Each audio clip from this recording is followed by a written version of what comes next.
Kenapa pendidikan bisa mengubah nasib suatu negara? Pelajaran besar dari Jepang.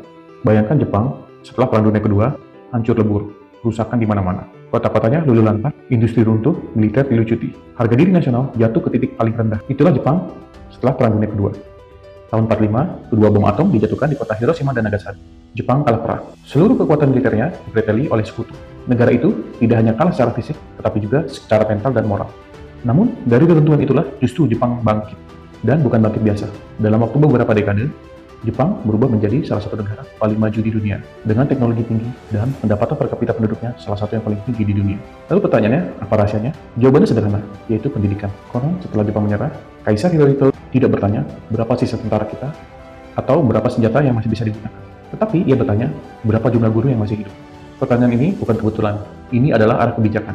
Kaisar Hirohito menyadari satu hal penting, senjata bisa memusnahkan, tapi ilmu pengetahuan bisa membangun kembali. Maka Jepang memilih jalan yang tidak populer tapi visioner. Alih-alih membalas dendam atau terus meratapi kekalahan, mereka mengumpulkan seluruh guru dari penjuru negeri. Pendidikan dijadikan fondasi utama pembangunan nasional. Sekolah diperbaiki dahulu, bahkan sebelum gedung-gedung megah dibangun. Kurikulum ditata ulang, disiplin, etos kerja, tanggung jawab, dan rasa hormat diajarkan sejak dini. Anak-anak Jepang dididik bukan hanya untuk pintar, tapi berkarakter. Mereka diajarkan bahwa kemajuan negara bukan hanya tugas pemerintah saja, tapi juga setiap warga negara. Hasilnya tentu tidak instan, tidak spektakuler, dan tidak viral.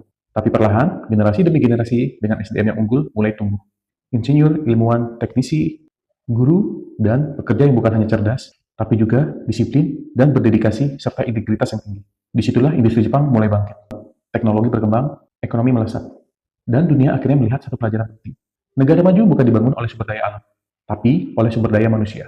Jepang bukan negara yang kaya minyak, juga bukan negara yang kaya tambang, tapi kaya akan ilmu dan mentalitas belajar.